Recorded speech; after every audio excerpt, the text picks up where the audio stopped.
Hello students, कैसे हैं आप सब। आई होप आप सब बढ़िया होंगे। तो आइए आपकी क्लास का एक और क्वेश्चन पेपर सोल्व करते हैं, जो कि पीएमसी केंद्रीय विद्यालय में सैम्पल पेपर बनाया गया है क्लास 6 के मैथ्स के लिए। देखो, क्लास 6 के लिए कोई भी किसी भी स्कूल का पेपर हो, आपके लिए इम्पोर्टेंट है, क्योंकि सेम ही कॉन्सेप्ट है। भले ये पीएमसी केंद्रीय विद्यालय के लिए है, लेकिन जो बच्चे पीएमसी केंद्रीय विद्यालय से हैं उनके लिए तो बेस्ट है ही। भले ही आप किसी भी स्कूल से हो, कोई फ़र्क नहीं पड़ता, सेम कॉन्सेप्ट से आपको ये करना ही होगा। पेपर में मदद करेगा ही करेगा। अच्छा, हम पेपर सोल्व करते क्यों हैं, हमारा मोटिव क्या है? एक तो हमारा रिवीजन हो जाए, एक हमारा कॉन्सेप्ट्स क्लियर हो जाए, तो मोस्ट इंपॉर्टेंट क्वेश्चंस आ जाएंगे हमारे सामने, और तीसरा जो कि मोस्ट इंपॉर्टेंट है, हमारी पेपर को सोल्व करने की अप्रोच। ठीक है, तो आइए शुरू करते हैं अपना क्वेश्चन पेपर सोल्व करना। Welcome to concept wise YouTube channel. मैं आपका दोस्त, और सेक्शन ए आपके सामने है, जिसमें मल्टीपल चॉइस क्वेश्चंस होते हैं। आपको पता है पेपर काफ़ी लेंदी होगा, तो आपको धैर्य रख के पेपर को शुरू करना है। ठीक है, फर्स्ट क्वेश्चन पूछता है आपसे, ये 4 ऑप्शंस आपको दिए जाएंगे, इनमें से आपको एक सही आंसर चुनना है। क्वेश्चन 1 पूछता है आपसे कि पेरीमीटर ऑफ रेक्टेंगल इज। देखो, पेरीमीटर आपको किसी भी शेप का पूछा जाए, इसका मतलब है आप वो शेप बनाएंगे। मतलब अगर आपको पता है तो आप डायरेक्ट करेंगे, वरना आप समझने के लिए देखो, ये रेक्टेंगल है। अब इसमें इसकी चारों साइड की लेंथ जो है, इसकी चारों साइड की जो मेज़रमेंट है, उसका सम पेरीमीटर होता है। ठीक है, मतलब इसकी बाउंड्री का डिस्टेंस, अगर आप इस पर पैदल चलेंगे तो इसकी बाउंड्री पर अगर चलने लगे तो कितना दूरी तक चलेंगे, यही इसका पेरीमीटर कहलाएगा। अब क्योंकि रेक्टेंगल की ये साइड बी, ये भी बी, ये भी एल, ये भी एल, आमने सामने की साइड इक्वल होती हैं, तो 2 एल है हमारे पास और 2 बी हैं, तो 2 बी, 2 कॉमन लिया तो एल प्लस बी। याद रखना हमेशा 2 एल प्लस बी आपका ऑप्शन ए बिल्कुल सही होगा। पेरीमीटर होता है रेक्टेंगल का। इसी तरह से अगर स्क्वायर का आता है तो मान लीजिए ये साइड्स, चारों साइड इक्वल होती है स्क्वायर में, तो 4 इंटू ए। इस तरह से सारे पेरीमीटर्स आपको याद करने हैं। अब देखो, इस क्वेश्चन से हमें सीखने को क्या मिला, पेपर में क्यों आएगा। क्योंकि पेपर में ज़रूरी नहीं है पेरीमीटर ऑफ रेक्टेंगल आए, पेपर में कोई भी पेरीमीटर आ सकता है। तो इसका मतलब है आपको सारे पेरीमीटर तो करने ही करने हैं। एक चीज़ तैयार हो गई, पेपर को इस तरह से सोल्व करना सीखो।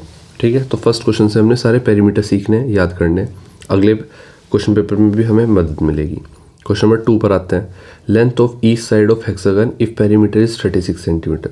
देखो, अगर हेक्सागन क्या होता है पहले तो ये समझो। वो रेगुलर हेक्सागन का मतलब है वो शेप जिसमें 6 साइड होती है। ठीक है, और रेगुलर हेक्सागन का नाम ले दिया जाए तो इसका मतलब है सारी की सारी साइड्स इक्वल होंगी। ठीक है, तो हेक्सागन बनाते हैं पहले। अब देखो,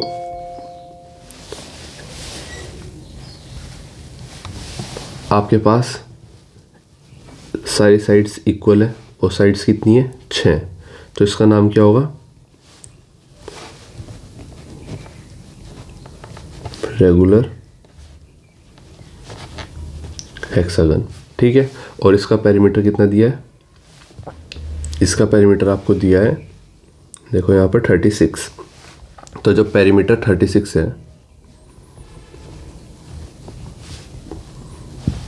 और साइड्स 6 हैं, तो हमेशा याद रखो कि साइड निकालने के लिए, एक साइड निकालने के लिए पेरीमीटर को हम किससे डिवाइड कर देंगे, नंबर ऑफ साइड से, नंबर ऑफ साइड से। ये तो मैं इसलिए लिख रहा हूँ जिससे कि आपको याद रहे। आप डायरेक्ट कर सकते हैं 36 डिवाइड बाय 6, जो कि आपका आंसर 6 आ गया। तो ए जो है 6 होगा। तो एक साइड कितनी लंबी है, 6 सेंटीमीटर लंबी है। क्लियर, तो ऑप्शन आपका length of each side of hexagon if perimeter is 36। आपको पता है हेक्सागन में 6 साइड होती है, तो 36 डिवाइड बाई 6 आपका 6 सेंटीमीटर। ऑप्शन सी बिल्कुल सही होगा। क्वेश्चन नंबर 3 पर आते हैं। Find 1/3 plus 2/3। देखो, जब भी फ्रैक्शन को ऐड करना होता है तो हम बेस को सेम बनाते हैं। तो यहाँ पर तो बेस पहले से सेम है, तो कोई समस्या नहीं है। तो 3 और 3 बेस सेम है, तो बेस को एक जगह लिख देंगे और ऊपर न्यूमरेटर को प्लस कर देंगे। तो कितना आ गया, 3/3, जो कि होता है 1। ऑप्शन बी बिल्कुल सही होगा। ठीक है, नेक्स्ट क्वेश्चन पर पढ़ते हैं। Question number 4। How many fractions lie between 0 and 1, कितने फ्रैक्शन 0 और 1 के बीच में लाई करते हैं। देखो हमेशा याद रखना 2 नंबर के बीच में कितने भी फ्रैक्शन हम बना सकते हैं, तो आंसर क्या आ जाएगा, इनफाइनाइट आ जाएगा। देखो 1/2, ठीक है, 1/3, कितने भी बन सकते हैं, 1/10, 1/99, 1/, तो ये सीरीज चलती रहेगी। 0 से 1 के बीच में इतने नंबर आ जाएंगे, इतने फ्रैक्शंस आ जाएंगे कि हम कभी रुक ही नहीं सकते, तो इनफाइनाइट आ जाएंगे। तो ऑप्शन ए बिल्कुल सही होगा। क्वेश्चन 5 पर आते हैं। How many lines of symmetry for butterfly. अब देखो आपके पास मान लीजिए एक बटरफ्लाई है, बटरफ्लाई लाए हम बटरफ्लाई आपके सामने ले आते हैं। तो अगर आपके सामने बटरफ्लाई है तो आप एक बात बताओ, इसमें लाइन ऑफ सिमेट्री कितनी होगी। अगर मैं इसको यहाँ से लाइन ऑफ सिमेट्री खींचूं तो क्या ऊपर का हिस्सा नीचे के हिस्से के बिल्कुल आइडेंटिकल है, नहीं। तो हम हॉरिजॉन्टली कहीं से भी लाइन नहीं खींच सकते, ठीक है। हमें कैसे खींचनी पड़ेगी, हमें खींचनी पड़ेगी वर्टिकली, वो भी बीच से। तो सिर्फ एक लाइन ऑफ सिमेट्री है जिसकी वजह से इधर का पार्ट उसके दूसरी तरफ के पार्ट के बिल्कुल एग्जैक्टली आइडेंटिकल होगा। इसको ही हम कहते हैं लाइन ऑफ सिमेट्री। मतलब किसी भी शेप, फिगर या किसी भी डायग्राम के कितनी लाइंस खींचने पर उसके दोनों तरफ के पार्ट, भले ही लाइन खींचने पर जो 2 हिस्से बनेंगे, दोनों तरफ के पार्ट बिल्कुल आइडेंटिकल होंगे, बिल्कुल इक्वल होंगे, बिल्कुल सेम होंगे, उसको ही हम कहते हैं लाइन ऑफ सिमेट्री। अब यहाँ पर जैसे रेक्टेंगल है, मैंने ऐसे खींची लाइन हॉरिजॉन्टल, तो 2 आपके सामने आइडेंटिकल पार्ट हो गए, तो लाइन ऑफ सिमेट्री 1 हो गई। अगर मैं ऐसे वर्टिकली खींच दूँ तो भी लाइन ऑफ सिमेट्री बिल्कुल सही है, क्योंकि इधर का पार्ट भी इसकी इक्वल रहेगा। एक अगर मैं ऐसे खींच दूँ तो भी लाइन ऑफ सिमेट्री सही है, और ऐसे खींच दूँ तब भी। तो इस तरह से लाइन ऑफ सिमेट्री आपको देखनी होती है, ठीक है। तो आइए अपने क्वेश्चन पर चलते हैं।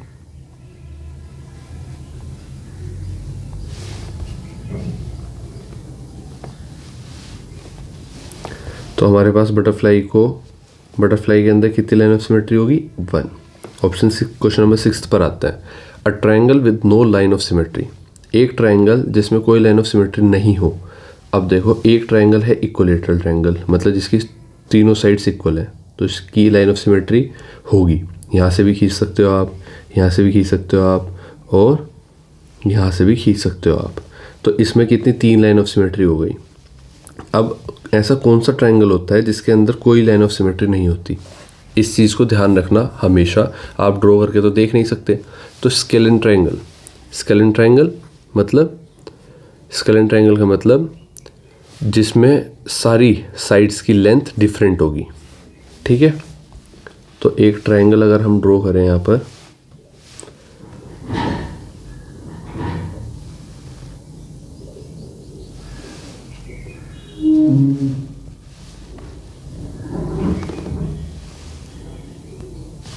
ये ट्रायंगल हमने ड्रॉ किया, तो अगर मैं इसको बीच से कहीं से भी खींचूं, इसकी लाइन ऑफ सिमेट्री, ये लाइन मान लीजिए 5 है, ये 6 है, ये 4 है, तो तीनों साइड्स अलग है। तो ये क्या ट्रायंगल हो गया, ये ट्रायंगल हो गया स्केलेन ट्रायंगल। तो इसमें लाइन ऑफ सिमेट्री 0 होगी। तो हम अपने ऑप्शंस को चूज करते हैं, ऑप्शन में से देख के स्केलेन ट्रायंगल बिल्कुल सही ऑप्शन है, ऑप्शन बी। क्वेश्चन नंबर 7 पर आते हैं। Right angle of symmetry for letter H. अब देखो लेटर ऑफ एच कैसा है, लेटर एच कुछ इस प्रकार से है,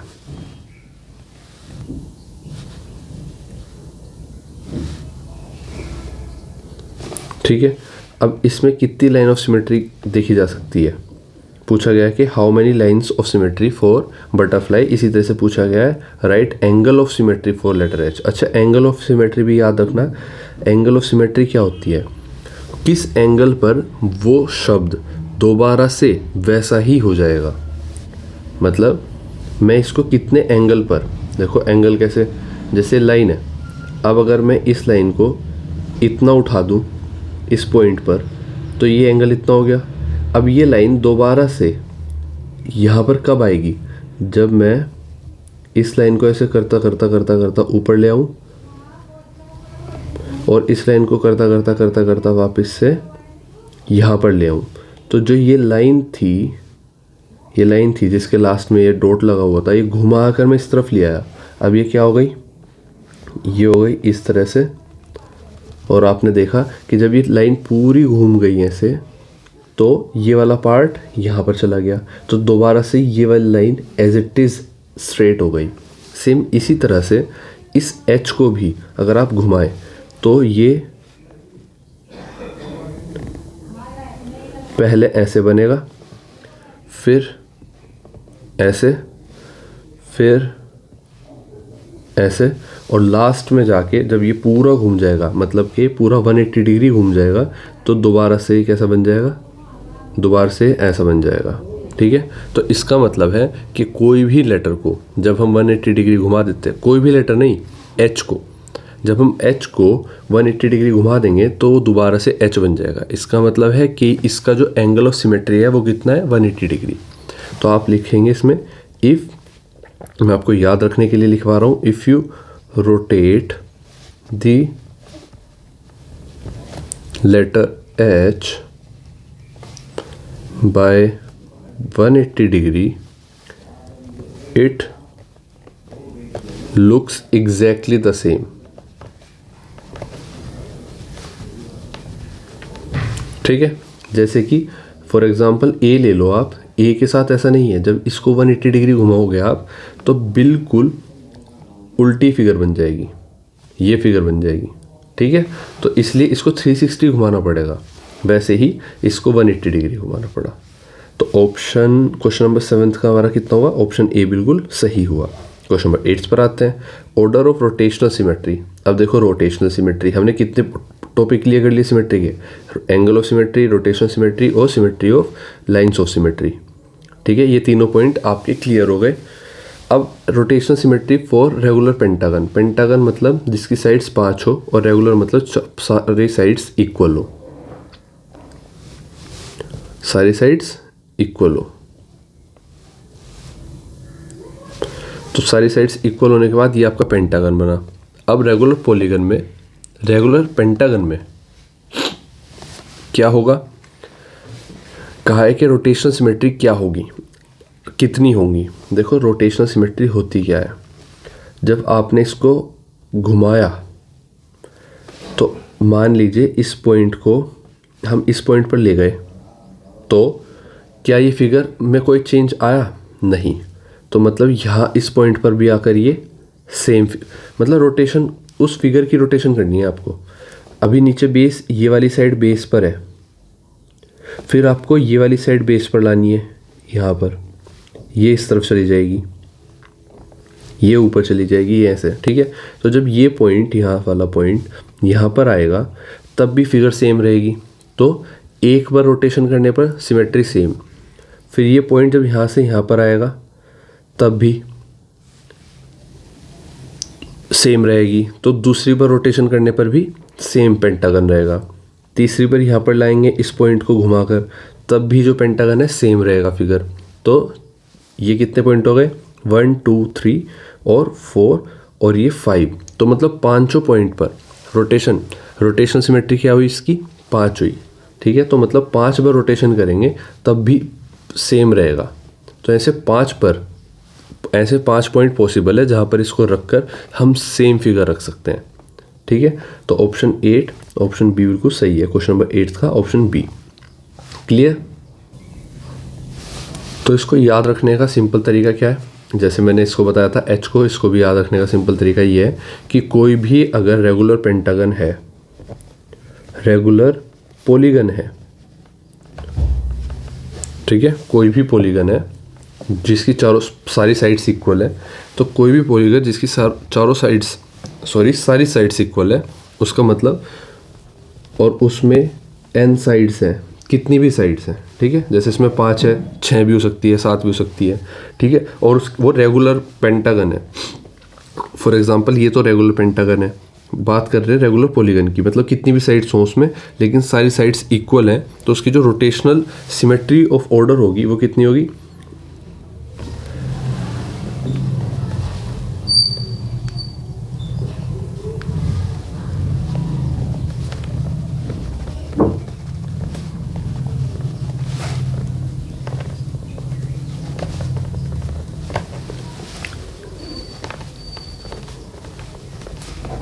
तो जितनी साइड्स उतनी ही रोटेशनल सिमेट्री, ठीक है। तो जितनी साइड्स उतनी रोटेशनल सिमेट्री। अगर कोई रेगुलर पॉलीगन है और उसकी सारी साइड्स क्योंकि रेगुलर होने की वजह से इक्वल हो गई, तो इक्वल होने के बाद जितनी भी साइड्स हैं उतनी उसकी सिमेट्री ऑफ ऑर्डर होगी, ठीक है, रोटेशनल सिमेट्री होगी। क्लियर। तो यहाँ पर कितनी साइड्स थी हमारी, रेगुलर पेंटागन में 5 साइड्स थी, तो हमारा रोटेशन सिमेट्री कितनी होगी, order of rotation symmetry 5। Question number 9 पर आते हैं। +4 + -1। देखो प्लस माइनस का सीन है, अगर कहीं पर प्लस है और यहाँ पर माइनस है तो ये क्या होगा, प्लस माइनस माइनस हो जाएगा। अगर ये प्लस है, देखो पहले तो प्लस माइनस में समझो, एक तो प्लस माइनस हो गया, आपको सम करना है या माइनस करना है, या तो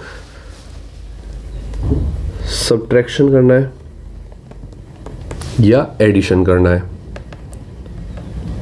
एक तो ये चीज़ हो गई। एक हो गया जो नंबर लिखा है वो पॉजिटिव है या नेगेटिव है, ठीक है। तो अगर पॉजिटिव नंबर किसी चीज़ में पॉजिटिव में ही ऐड कर रहे हैं हम, तो क्या होगा, +8 आ गया। लेकिन अगर हम पॉजिटिव नंबर किसी चीज़ में से माइनस कर रहे हैं और पॉजिटिव ही कर रहे हैं, तो इस तरह से हम उसको लिख सकते हैं। क्योंकि हमारा तो +4 था, अब 4 में से +4 माइनस कर दिया तो कितना आ गया, 0 आ गया। सेम इसी तरह से अगर हमने +4 माइनस कर दिया +4 -4, तो क्या आएगा। अब देखो यहाँ पर माइनस माइनस क्या हो गया, प्लस हो गया। तो +4 इधर माइनस के साथ -4 मिलकर क्या बन गया, +4 बन गया। तो ये क्या हो गया, फिर से 8 हो गया। तो वैसे ही अब अगर आपका -4 माइनस करते हैं किस में, +4 को, ठीक है, -4 सब्ट्रैक्शन किया +4 को, -4 में से सब्ट्रैक्शन किया किसको, +4 को, तो कितना आया, देखो प्लस और माइनस माइनस हो जाएगा, तो -4 प्लस माइनस माइनस -4। तो अब क्या हो गया, माइनस माइनस प्लस होता है, ऐड तो करेंगे इनको लेकिन साइन रखेंगे बड़ा का, और बड़ा यहाँ पर कोई नहीं है तो साइन सिर्फ माइनस रखा जाएगा। तो माइनस माइनस प्लस हुआ, मतलब 8, और साइन किसका लगेगा, माइनस का।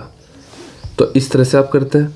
अब यहाँ पर लिखा हुआ है +4 हमें ऐड करना है -1 में, तो पॉजिटिव और नेगेटिव कितना हो गया, पॉजिटिव नेगेटिव नेगेटिव हो गया, तो 4 - 1 = 3। तो ऑप्शन बी आपका बिल्कुल सही हो गया। क्लियर। नेक्स्ट क्वेश्चन पर चलते हैं। क्वेश्चन नंबर 10 पर, ट्रू और फॉल्स। देखो -5 ग्रेटर है 4 से, क्या ये सही है, नहीं, ये गलत है। क्यों गलत है, जब आप नंबर लाइन पर देखते हैं तो यहाँ पर 1 2 3 4 1 2 3 4 5, -5 यहाँ पर है, ये 0 है, ये 1 2 3 4 4 3 2 1 0। आपने देखा 4 यहाँ पर है, तो इस साइड्स राइट हैंड साइड को चलेंगे तो बड़ा होता जाएगा, ठीक है, नंबर बड़ा होता जाएगा। और अगर लेफ्ट हैंड साइड को चलेंगे तो नंबर छोटा होता जाएगा। जितना ज़्यादा छोटा, इसका मतलब है जितना ज़्यादा छोटा। तो -5 यहाँ पर है, ये क्या है, बहुत छोटा है 4 से। क्लियर। तो इस तरह से -5 बड़ा नहीं है। और यहाँ पर कैसे पता चला हमें बड़ा, क्योंकि साइन का मुंह खुला हुआ है -5 की तरफ, इसलिए ये कहना चाह रहा है कि क्या -5 4 से बड़ा है, हम कह रहे हैं नहीं। क्वेश्चन नंबर 11 पर आते हैं। क्वेश्चन नंबर 11 में कहा गया है कि कंप्लीट एक्सप्रेशन, इस एक्सप्रेशन को कंप्लीट करो। +40 में क्या ऐड करूं कि 200 आ जाए, यही तो कहा गया है। तो मैं +40 में वो ऐड करने के बजाय +40 को 200 में से अगर माइनस कर दूं, इसको इस तरफ ले जाऊं, तो ये -40 बन जाएगा। क्योंकि इक्वल टू को जैसे ही कोई भी पॉजिटिव नंबर इक्वल टू को कूदता है तो वो नेगेटिव नंबर बन जाता है। तो ये क्या बन जाएगा, -40। तो आंसर हमारा इस तरफ क्या रह जाएगा, हमारा इधर 200 माइनस 40 मतलब 160। इसका मतलब है मैं यहाँ पर 160 लिख सकता हूँ। तो 160 प्लस 40 इक्वल टू 200। तो इस तरह से आपने आंसर देखा, ऑप्शन डी बिल्कुल सही है। क्वेश्चन नंबर 12 पर आते हैं। How many integers lie between 0 and -7। देखो, अगर आपके सामने एक नंबर लाइन है और उस नंबर लाइन पर यहाँ पर 0 1 2 3 1 2 3 0 1 2 1 2 3 4 5 6 7 8। तो 1 2 3 4 5 6 7 8। अब एक चीज़ देखो आप कि ये सब किसके साइन है? माइनस के। क्लियर? अब 0 से -7 के बीच में कितने इंटीजर्स आते हैं? इंटीजर्स का मतलब है कि पूरा कंप्लीट नंबर, जैसे 5, ऐसे फ्रैक्शन की बात नहीं कर रहे। जैसे 5 4 -3 ये सब क्या है? इंटीजर्स हैं। तो पूछा गया है कि 0 और -7 के बीच में कितने इंटीजर्स हैं। तो आइए देख लेते हैं। एक -1 है, एक -2 है, इस तरह से -3 है, -4 है, -5 है, -6 है। तो कितने हो गए? 1 2 3 4 5 6। तो 6 इंटीजर्स है। ठीक है। How many integers lie between 0 and -7? तो आंसर आपका हो गया 6। क्लियर? क्वेश्चन नंबर 13 पर आते हैं। We can draw these eyes by using. तो हमने ये 2 आईज जो बनाई हैं, ये कैसे बनाई है, किसके हेल्प से बनाई है? तो आप रूलर की हेल्प से, प्रोटेक्टर की, कंपास की, या नॉन ऑफ दीज। देखो, रूलर होती है स्केल, आपको पता है। स्केल को हम क्या कहते हैं? रूलर कहते हैं, जिसमें ऐसे, जिसको आप फीटा बोलते हैं, तो उससे। प्रोटेक्टर आपको पता है कि डी जो होती है इस तरह से बनती है, उस पर एंगल बने होते हैं। ठीक है, ये आपकी डी हो गई, जिसको हम क्या बोलते हैं? प्रोटेक्टर बोलते हैं। और कंपास हो गया, जिसमें पॉइंट पिन रखकर उसकी पेंसिल उसमें फिट करके आप सर्कल बना सकते हैं, सेमी सर्कल बना सकते हैं, वो हो गया कंपास। तो यहाँ पर ऐसे ड्रॉ की गई है, तो ये किसकी हेल्प से बना होगा? ऑब्वियसली कंपास की मदद से बना होगा, क्योंकि compass is the geometrical tool use specifically for drawing circles. तो ऑप्शन सी बिल्कुल सही है। क्वेश्चन नंबर 14 पर आते हैं। Which of the following is a fraction equivalent to 2/3। देखो, इनमें से कौन सा फ्रैक्शन है जो 2/3 के इक्वल है? तो इनको सोल्व कर देंगे, देखते हैं 2/3 किसका आंसर आता है। तो इस तरह का आपका कंपास होता है, ये आपका आंसर था। अब हमने क्वेश्चन नंबर 14 में क्या करा कि हमें बताना है कि इनको सोल्व करके 2/3 इनमें से कौन सा 2/3 के इक्वल है। तो 2/3 कैसे आ रहा है? 4/5 को सोल्व ही नहीं कर सकते, ये तो 2/3 के इक्वल नहीं है। 8/6 को सोल्व कर सकते हैं हम। कैसे? जैसे 8/6 को हम 2 से काट सकते हैं। 8 को 2 से डिवाइड करेंगे, क्या आएगा? 4। 4 को 2 से डिवाइड करेंगे, क्या आएगा? 2। तो यहाँ पर 2 आ गया। 6 को 2 से डिवाइड करेंगे, क्या आ गया? 3। तो यहाँ पर 3 आ गया। तो 2/3 बी के इक्वल है, ऑप्शन बी बिल्कुल सही होगा। Question number 15। N isosceles triangle has. Isosceles triangle कौन से होते हैं, ये आपको बताना है। कौन से होते हैं? देखो, आइसोसेलेस ट्रायंगल हमेशा याद रखो कि जिसकी 2 साइड्स इक्वल होती हैं, बिल्कुल इक्वल। तो क्या करते हैं? Exactly 1 vertical line of symmetry down the centre. अगर आप आइसोसेलेस ट्रायंगल होते हैं जिसकी ये दोनों साइड्स इक्वल होंगी, ये और ये, और इसमें अगर आप बीच से लाइन ऑफ सिमेट्री खींचे, तो ये 2 साइड्स, दोनों जो पोर्शन बने, ये आइडेंटिकल होंगे, बिल्कुल सेम होंगे। ठीक है, ये लाइन ऑफ सिमेट्री आप बीच से खींच सकते हो।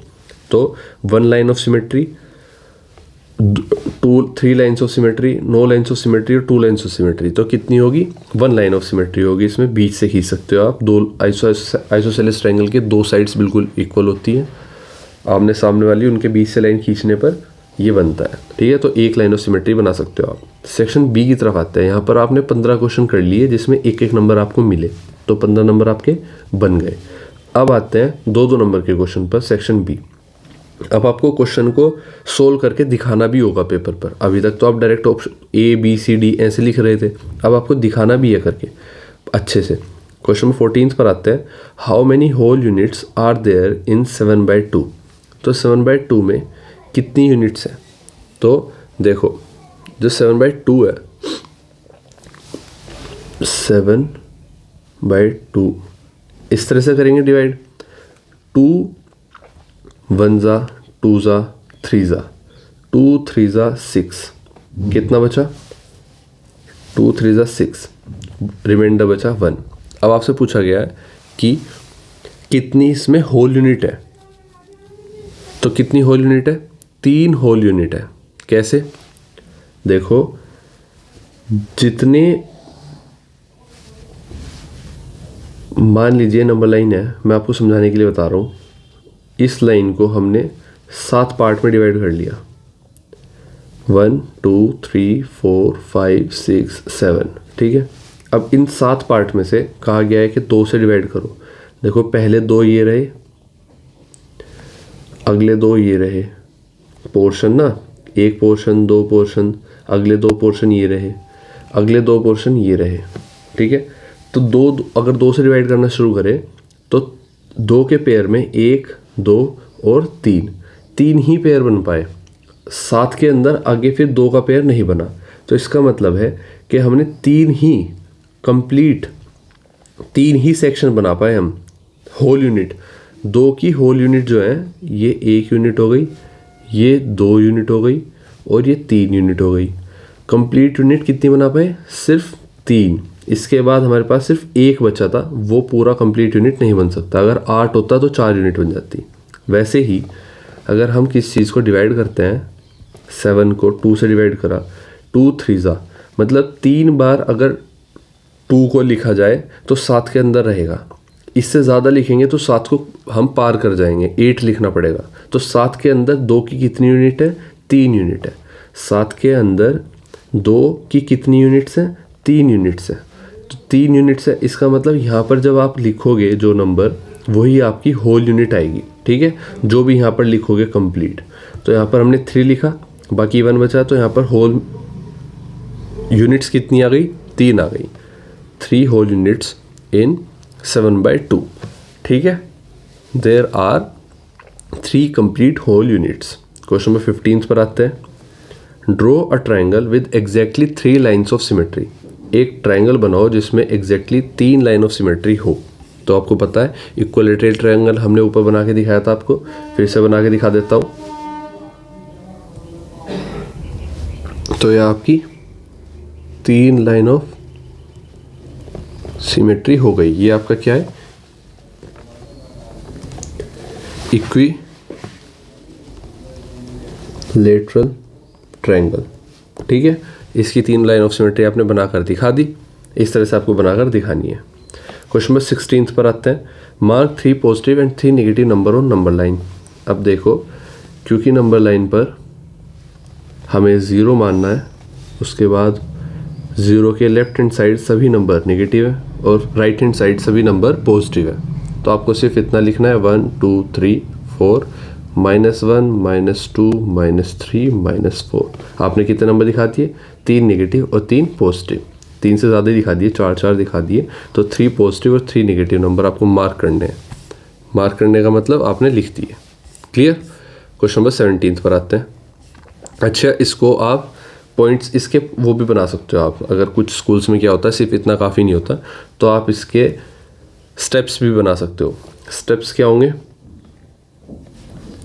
स्टेप्स 4 स्टेप होंगे। पहले आपने हॉरिजॉन्टल लाइन ड्रॉ करी, फिर आपने मिडिल में 0 पॉइंट किया, फिर आपने राइट की तरफ चला तो पॉजिटिव इंटीजर्स लिखे और लेफ्ट की तरफ चले तो नेगेटिव इंटीजर्स लिखे। ये पॉइंट्स आपको इस पीडीएफ के क्वेश्चन पेपर की पीडीएफ जो आप मेंबरशिप ज्वाइन करके अपना क्वेश्चन पेपर ले लेना, आप प्रैक्टिस करना, ज़्यादा से ज़्यादा प्रैक्टिस करना, और बाकी जो क्वेश्चन पेपर मैं सोल्व कराऊंगा वो और स्कूलों में आ रहे क्वेश्चन पेपर सोल्व कराऊंगा, ठीक है। तो आपको वहाँ पर स्टेप्स भी लिखे मिल जाएंगे, क्योंकि वहाँ पर क्वेश्चन पेपर की पीडीएफ विद डिटेल सॉल्यूशन आपको मिलेगी। क्लियर। अब आते हैं सेक्शन सी की तरफ। 2-2 नंबर के क्वेश्चन आपने सब कर लिए। सेक्शन सी की तरफ आते हैं। 3 नंबर का एक क्वेश्चन होगा।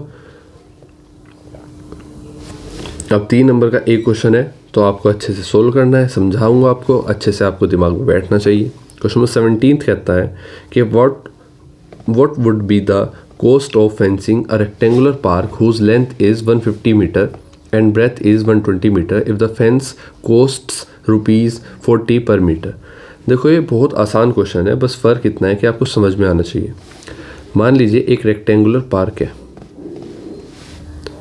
आप मुझे एक बात बताइए, कोई रेक्टेंगुलर पार्क पर आपका ही पार्क है ये, मान लीजिए, ठीक है, आप बहुत अमीर हो गए, आपने एक पार्क खरीद लिया। अब इस पार्क में आपको फेंसिंग करानी है, चारों तरफ आपको ऐसे फेंसिंग करानी है, लकड़ी की तार लगवाने हैं जिससे कि कोई जानवर इसमें अंदर ना घुस पाए, ठीक है, और उसमें गेट लगवा देंगे। तो आप ये बताइए फेंसिंग कहाँ पर होगी? फेंसिंग तो बाउंड्री पर होगी, और बाउंड्री का मतलब क्या है कि यहाँ पर बाउंड्री का मतलब है इसका पेरीमीटर।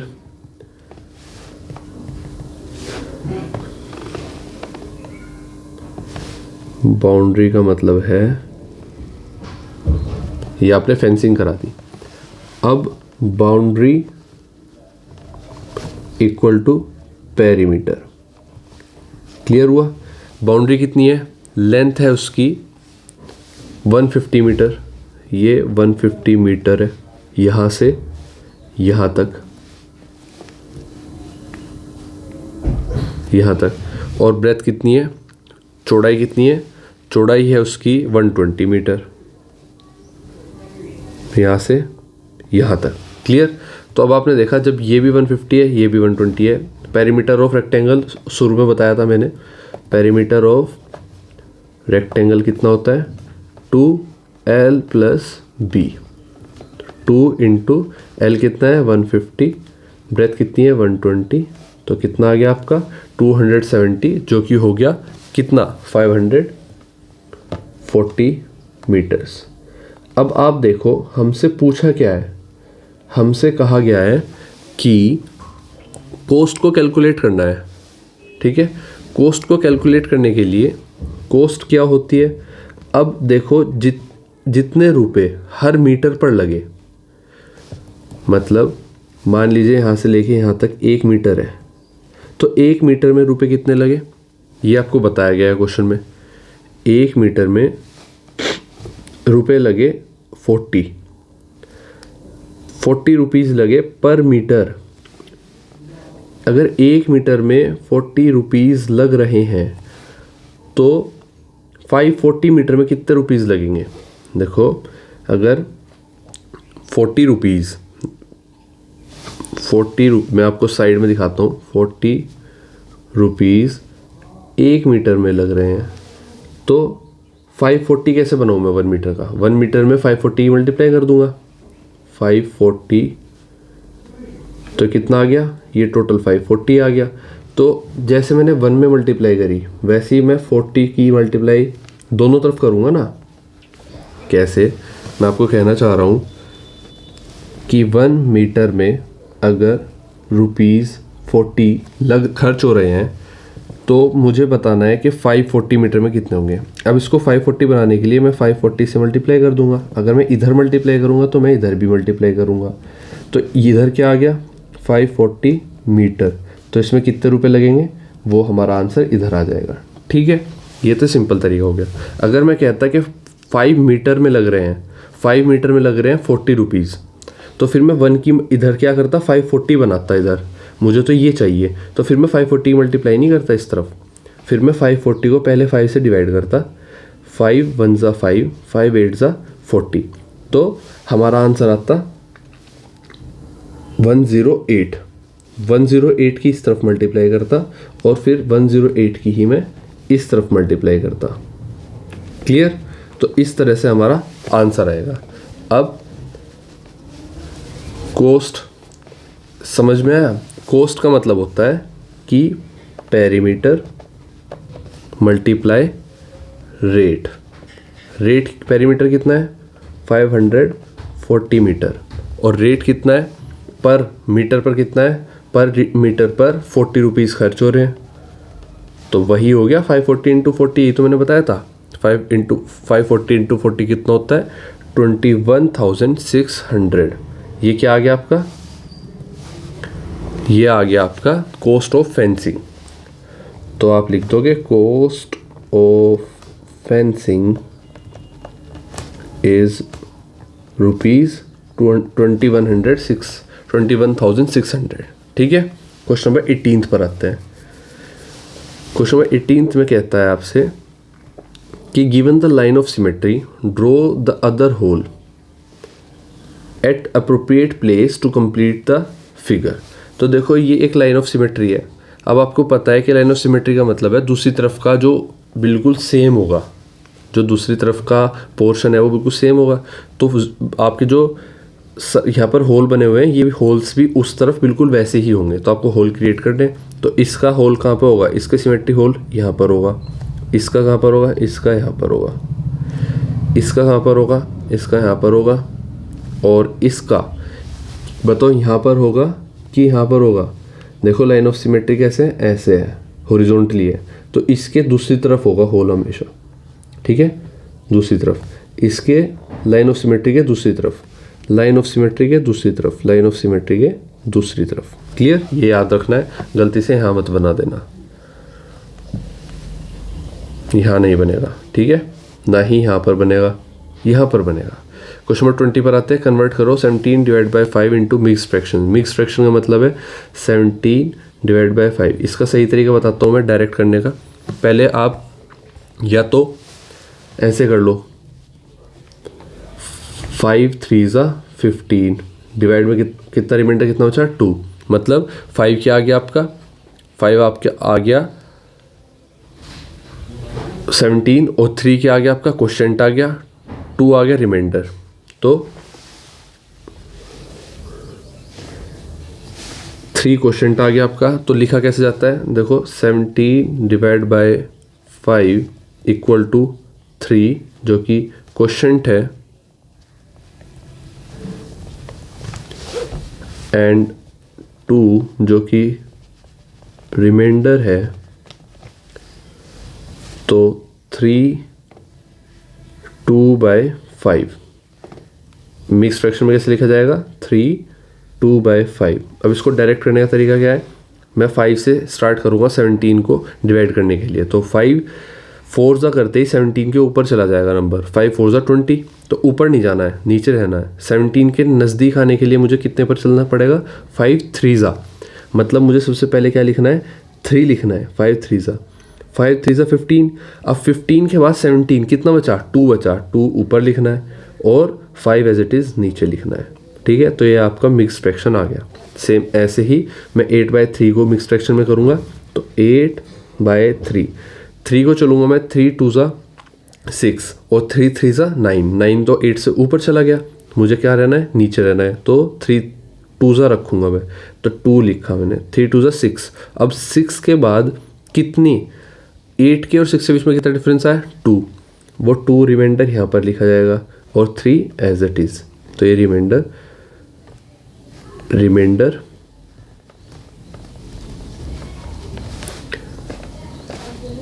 क्वोशिएंट और ये आपका 3 डिवाइजर। ठीक है, नेक्स्ट क्वेश्चन पर चलते हैं। Question number section D, question number 23। Question number 23 या 20 देखते हैं कौन सा क्वेश्चन है। क्वेश्चन नंबर 21 पर आता है। 20 हमने किया है, ये 21 पर आता है। Construct a rectangle with sides of length of 4 centimetre and 6 centimetre. देखो आपको रूलर का यूज़ करके क्या करना है? एक रेक्टेंगल बनाना है। अब रेक्टेंगल बनाने के लिए सिंपल सा जो आपकी रूलर है,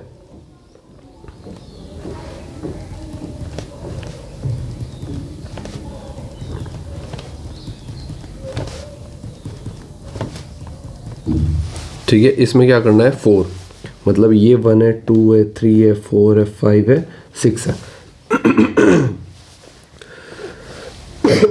सॉरी, यहाँ से 4 तक एक स्ट्रेट लाइन खींचोगे आप रूलर की मदद से। स्ट्रेट लाइन में क्या किया आपने, सबसे पहला स्टेप, ड्रॉ की a line segment which is A B which is 4 centimetre long, ठीक है। अगर एक ए बी आपने 4 सेंटीमीटर लॉन्ग बना लिया तो दूसरा पॉइंट क्या होगा, डी की मदद से, किसकी मदद से, डी की प्रोटेक्टर की मदद से, मैं दिखाता हूँ आपको, जो आप मेंबरशिप ज्वाइन करने के बाद जो आप पीडीएफ लोगे, इस पीडीएफ को डिटेल सॉल्यूशन के साथ मैं प्रोवाइड कराऊंगा। उस डिटेल सॉल्यूशन में आपको दिखाया गया है कि कैसे आप रूलर को पहले रखोगे, एक लाइन बनाओगे कितनी 4 सेंटीमीटर लंबी ए बी लाइन, तो एक लाइन बन गई ए बी। अब इस लाइन पर आप डी रखोगे और 90 डिग्री पर यहाँ पर पॉइंट करोगे। 90 डिग्री पर पॉइंट करने के बाद क्या करोगे कि आपका पॉइंट मान लीजिए 90 डिग्री पर यहाँ हुआ, तो स्केल को फिर इस तरह से रखोगे।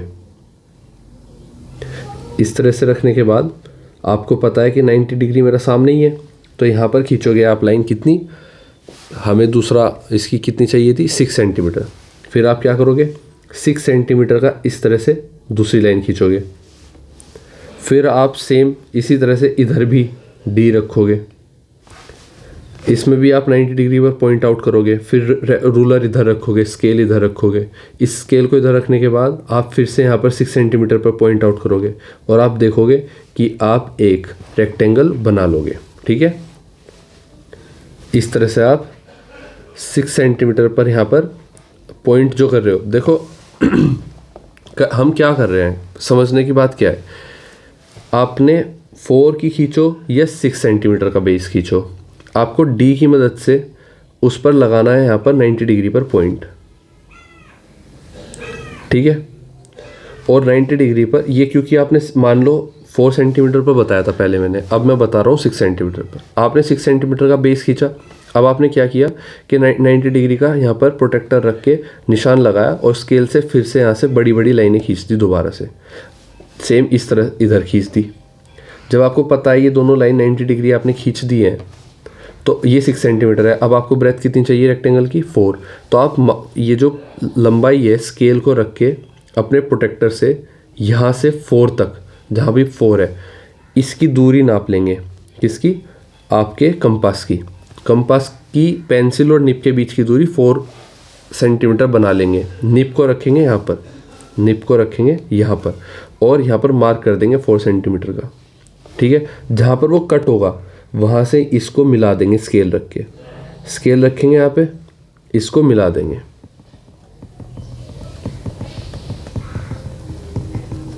क्लियर।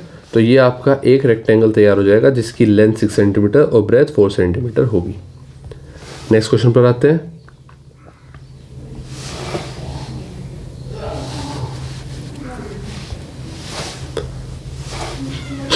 क्वेश्चन नंबर 22 नहीं है हमारे पास, 23 क्वेश्चन पर आते हैं। क्वेश्चन नंबर 23 में कहा गया ऐड करो 8/5 और 4/15। मैंने पहले भी आपको कहा था कि हमें बेस सेम करना होता है।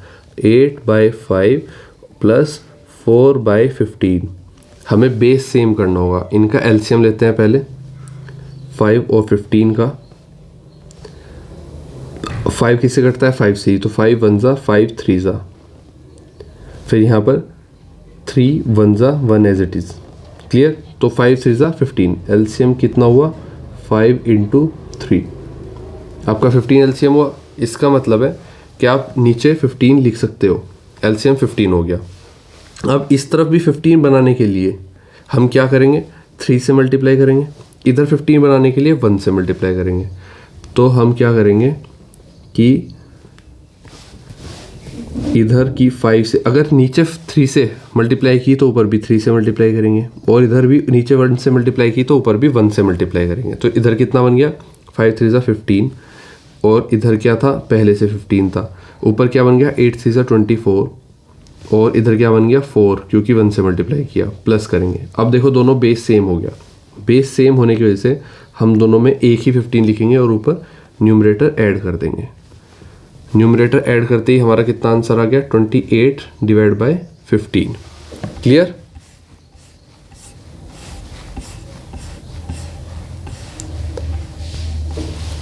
नेक्स्ट हमें कहा गया है कि कन्वर्ट करो 56 divide by 48 into lowest form. Lowest form मतलब इसको सोल्व करो। तो आपको पता है कि लोएस्ट फॉर्म में लाने के लिए इसको हम HCF ढूंढेंगे। ठीक है, हमें यहाँ पर HCF निकालना होगा। तो HCF ऑफ 56 एंड 48, जैसे पहले LCM निकाला था, अब HCF निकालेंगे। 56 को अगर हम HCF निकालने चलें तो 2 2 ज़ा 4, 4 2 ज़ा 8, 8 7 ज़ा 56। सेम इसी तरह से 48, 2 2 ज़ा 4, 4 2 ज़ा 8, 8 2 ज़ा 16 और 16 3 ज़ा 48। अब आपको पता है यहाँ पर कितने कॉमन चीज़ें आई है, 2 2, यहाँ पर एक पेयर, 2 3, बाकी कोई पेयर नहीं है। तो HCF कितना होगा, 2 इंटू 2 इंटू 2। इसका मतलब 8 इसका हाईएस्ट कॉमन फैक्टर है। अगर हाईएस्ट कॉमन फैक्टर है तो डिवाइड करना है न्यूमरेटर को भी और डिनोमिनेटर को भी, किससे, HCF से। अब नेक्स्ट स्टेप आपका, divide numerator and denominator by HCF। Clear? तो 56 को भी 8 से डिवाइड करते हैं, 8 7 ज़ा 56, रिमाइंडर 0। दूसरी तरफ 48 को भी 8 से डिवाइड करते हैं, क्या आएगा,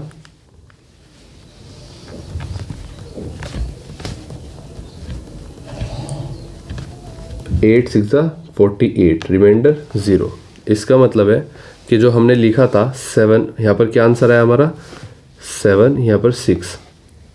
तो 56 डिवाइड बाय 48 था, ये कितना आ गया, 8 से डिवाइड करके ऊपर आ गया 7, नीचे आ गया 6। तो हमारा आंसर क्या है, 7/6 हमारा आंसर आ गया। क्लियर? इस तरह से आपने क्या किया, लोएस्ट फॉर्म में कन्वर्ट किया। नेक्स्ट क्वेश्चन देखते हैं, draw a wave pattern using semi circle of radius 2 centimetre. देखो एक कंपास में आपको, जैसे अभी मैंने आपको दिखाया था, ये कंपास है। इस कंपास में आपको ये डिस्टेंस जो है पेंसिल और निब के बीच में 2 सेंटीमीटर ले लेना है और एक लाइन ड्रॉ करनी है। उस पर यहाँ पर मार्क करना है 2 सेंटीमीटर पर, और यहाँ से पेंसिल को इस तरह से निब को यहाँ पर रख के पेंसिल को ऐसे घुमा देना है। जैसे ही आप यहाँ पे घुमाएंगे, फिर नेक्स्ट क्या होगा, पेंसिल को यहाँ पर रखेंगे और जहाँ पर भी निब आएगी, निब को यहाँ पर रखेंगे। अब देखो 2 सेंटीमीटर रेडियस का आ गया है, तो यहाँ पर जैसे ही पेंसिल रखोगे तो निब यहाँ पर आ जाएगी, अपने आप निब यहाँ पर आ जाएगी। तो इससे क्या होगा, फिर से ऐसे 2 सेंटीमीटर का रेडियस बनेगा। इस बार ऊपर नहीं बनाना आपको, इस बार बनाना है आपको नीचे। तो ऐसे बनाते बनाते आप एक वेव बना लेंगे। ठीक है, आप एक यहाँ पर बनाते बनाते वेव बना लेंगे, इस तरह की वेव बन जाएगी।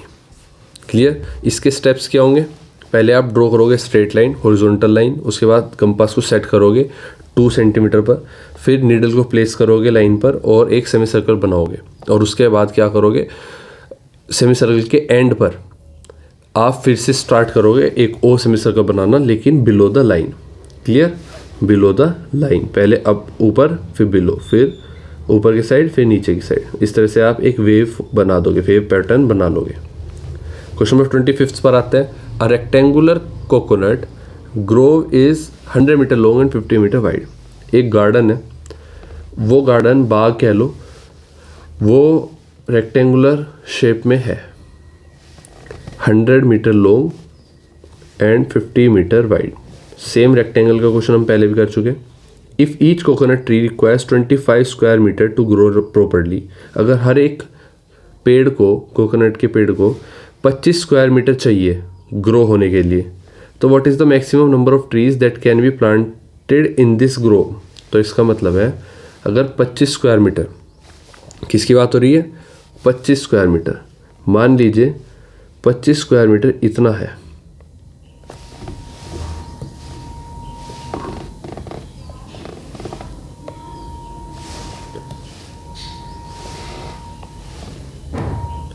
एक पेड़ को ग्रो करने के लिए इतना चाहिए, ये कितना है, 25 स्क्वायर मीटर। तो ये क्या हुआ, ये तो एरिया हुआ ना, मतलब एरिया की बात की जा रही है।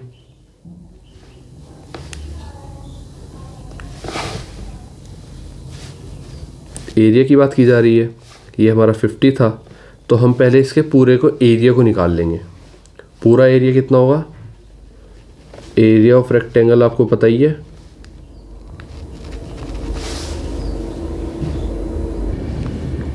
तो एरिया ऑफ रेक्टेंगल आपको पता है कितना होता है। अब एरिया ऑफ रेक्टेंगल कैसे निपटता है, ये जो L है और ये B है, इनकी मल्टीप्लिकेशन से L इंटू B, तो कितना आ जाएगा, L है 100, B है 50, विच इज 5000 स्क्वायर मीटर। अगर ये 5000 स्क्वायर मीटर हो गया लेंथ इनटू ब्रेथ, तो स्टेप 2 क्या होगा, कैलकुलेट करना है नंबर ऑफ ट्रीज को। Calculate number of trees. अगर नंबर ऑफ ट्रीज को कैलकुलेट करेंगे कितना आएगा, number of trees equal to total area divide by area required per tree. ये चीज़ समझो कि हमारा जो टोटल एरिया है, ये जो टोटल एरिया है, इस एरिया में कितने पेड़ लगेंगे ये आपको बताना है। अगर इतनी जगह का एक स्क्वायर एक पेड़ के लिए जहाँ घेर रहा है, तो ऐसे कितने स्क्वायर होंगे, अगर हम ये पता लगा लें तो हमें पता चल जाएगा कि पेड़ भी कितने लगेंगे। तो आपको समझ में आ रहा है कि अगर हमें ये पता चल जाए कि कितनी जगह कितने स्क्वायर बनेंगे, तो हमें पता चल जाएगा उतने ही पेड़ लगेंगे। अब कितने स्क्वायर लगेंगे, 100 से इसको डिवाइड कर दो, एक को, इस एक से पूरे एरिया को एक पेड़ से लगे हुए एरिया से डिवाइड कर दो, तो क्या आ जाएगा, नंबर ऑफ एरियाज़ आ जाएंगे, नंबर ऑफ ट्रीज़ आ जाएंगे और नंबर ऑफ वो एरियाज़ भी आ जाएंगे। ठीक है, तो टोटल एरिया कितना था, टोटल एरिया था 5000। एरिया रिक्वायर्ड पर ट्री कितना एरिया खींच रहा है, 25 स्क्वायर मीटर। कितना आ गया, 25, 5 5 ज़ा 25 और 5 2 ज़ा 10, तो 200 कितना आ गए, 200 ऐसे पैचेस बन जाएंगे। कैसे, 200 ऐसे स्क्वायर बन जाएंगे, 200 स्क्वायर बन जाएंगे। इसका मतलब है 200 आपके क्या हो गया, 200 आपके पेड़ लग जाएंगे। क्लियर, तो 200 ट्रीज लग जाएंगे। तो number of trees 200 trees can be planted. Clear, next question पे चलते हैं। क्वेश्चन नंबर 25 हमारा हो गया। 26 पर आते हैं, सेक्शन ई, जो कि एक क्वेश्चन 5 नंबर का है। एक है ए, एक है बी, मैच करना है जो भी आपको गिवन है। मैच करने के लिए पहले कहा गया पेरीमीटर ऑफ रेक्टेंगल। तो पेरीमीटर ऑफ रेक्टेंगल आपको पता है कि चारों साइड का सम, ये तो side plus side plus side plus side लिख सकते हो आप, या फिर आप 4 इंटू साइड भी लिख सकते हो। तो 4 इंटू साइड कहाँ पर है, लास्ट में। Clear, perimeter of square, perimeter of square आपको पता है a plus A plus A plus A या फिर 4a भी लिख सकते हो, इसका मतलब 4 इंटू। अच्छा, पेरीमीटर ऑफ रेक्टेंगल कितना हो गया? पेरीमीटर ऑफ रेक्टेंगल, अब क्योंकि यहाँ पर मैंने चारों साइड्स इक्वल ले ली तो ये तो रेक्टेंगल बन ही नहीं सकता, ये तो स्क्वायर की बात कर रहे हैं। तो स्क्वायर का क्या हो गया? 4 इंटू साइड, तो पेरीमीटर ऑफ स्क्वायर हो गया 4 इंटू साइड। और पेरीमीटर ऑफ रेक्टेंगल क्या हो गया? 2l plus B. क्लियर? हाँ, 2l प्लस बी। अब 2l प्लस बी कहाँ लिखा हुआ है? ये लिखा हुआ। पेरीमीटर ऑफ इक्विलेटरल ट्रायंगल, क्योंकि ट्रायंगल की तीनों साइड इक्वल है तो ए मतलब 3a, तो ये कितना हो गया? 3 into sides. Area of rectangle, आपको पता है एरिया ऑफ रेक्टेंगल होता है लेंथ मल्टीप्लाई बाय ब्रेथ, ये हो गया। और एरिया ऑफ स्क्वायर होता है a इंटू ए, मतलब साइड इंटू साइड, तो ये आपका ये हो गया। ठीक है, क्लियर? साफ दिख रहा है सबको? नेक्स्ट क्वेश्चन पर आते हैं जो कि 5 नंबर का ही है। The teacher and students of school went to Mumbai for sightseeing. तो मुंबई घूमने जाते हैं बच्चे और students. All were excited to see the beautiful architecture of Gateway of India. तो गेटवे ऑफ इंडिया देखने के लिए सब एक्साइटेड थे। Flora and function, Flora Fountain, the Taj Palace, the Victoria Terminus etcetera, इन सभी चीज़ों को देखने के लिए वो उत्सुक थे।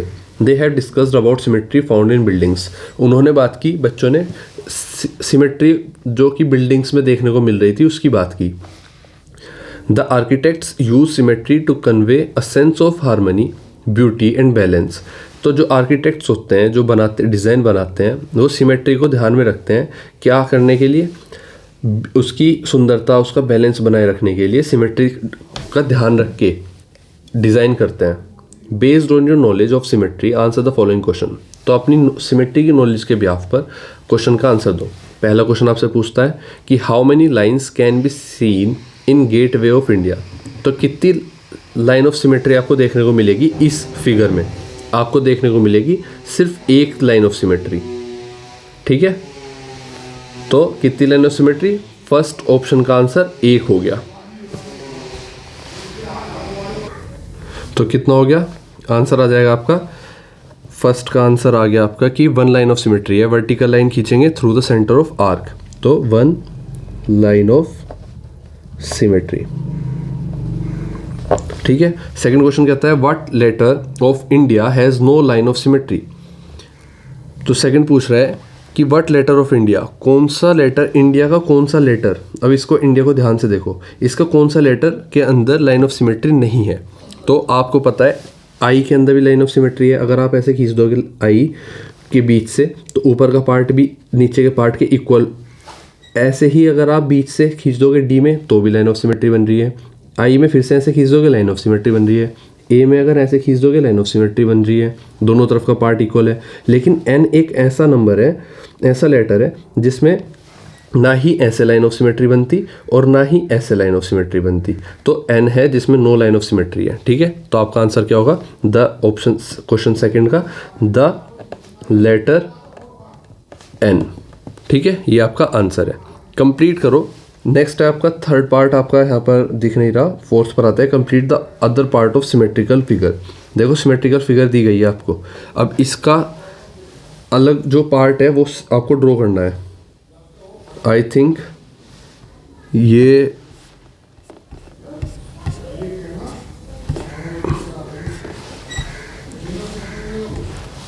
आपको ड्रॉ करके दिखा दिया गया है। लाइन ऑफ सिमेट्री अगर ये थी तो आपको ये ड्रॉ करना था, और लाइन ऑफ सिमेट्री अगर ये थी तो आपको ये ड्रॉ करना था। अब मुझे नहीं पता कि किस तरह से आपको इस फिगर में दिया गया था, ये थोड़ा कंफ्यूजिंग है। तो क्योंकि पेपर को दोबारा से करने में ये शायद गलत हो गया होगा, लेकिन अगर मान लीजिए आपके पास कोई फिगर ऐसी है और उसमें लाइन ऑफ सिमेट्री है, तो बाकी बचा हुआ पार्ट जो है वो आप कैसे ड्रॉ करोगे? सेम इस तरह से करोगे। अगर ऐसे है तो लाइन ऑफ सिमेट्री के दूसरी तरफ भी ऐसे ही करोगे। ठीक है, क्लियर। इसके बाद आते हैं नेक्स्ट क्वेश्चन पर, क्वेश्चन नंबर 27 पर। Look at the geographical cross section and fill in the respective heights. देखो आपको एक फिगर दे दी गई है, ग्राफ दे दिया गया है जिसमें एक तरफ हाइट्स है और एक तरफ आपका फिगर चल रही है। ये है सी लेवल। अगर ये सी लेवल है बीच में और ये हाइट दी गई है मीटर्स में, तो आपको पहला क्वेश्चन क्या पूछा गया है, what is the depth of point B from sea level. तो सी लेवल से पॉइंट बी की डेप्थ कितनी है, ये रही पॉइंट बी ये रहा, और इसकी डेप्थ कितनी हो गई -500 मीटर। तो ग्राफ पर देखो आंसर आ गया -500 मीटर। सेकंड क्वेश्चन पूछता है which is the lowest point in this geographical cross section. इस सेक्शन में लोएस्ट पॉइंट कौन सा है, आपको दिख रहा है लोएस्ट पॉइंट है पॉइंट डी। तो पॉइंट डी आपका आंसर है, ठीक है। ग्राफ पर देखोगे आप, इस साफ दिख रहा है कि पॉइंट डी कहाँ तक जा रहा है, 1200 मीटर्स तक जा रहा है सी लेवल से नीचे। क्वेश्चन 3 कहता है आपसे what is the highest point above sea level on earth and what is its height. तो हाईएस्ट पॉइंट क्या है सी लेवल से, हाईएस्ट पॉइंट आपको दिख रहा है ई, तो यहाँ तक ही है, ए है सबसे हाईएस्ट पॉइंट क्या है, ए। और इसकी हाइट क्या है, इसकी हाइट है आपको पता है, इसकी हाइट 1500 मीटर दिख रही है। तो आंसर क्या होगा थर्ड का, पॉइंट ए एंड हाइट क्या होगी पॉइंट ए की, आप लिख देंगे 1500 मीटर। तो कुछ इस प्रकार से हमने अपना क्वेश्चन पेपर सोल्व किया।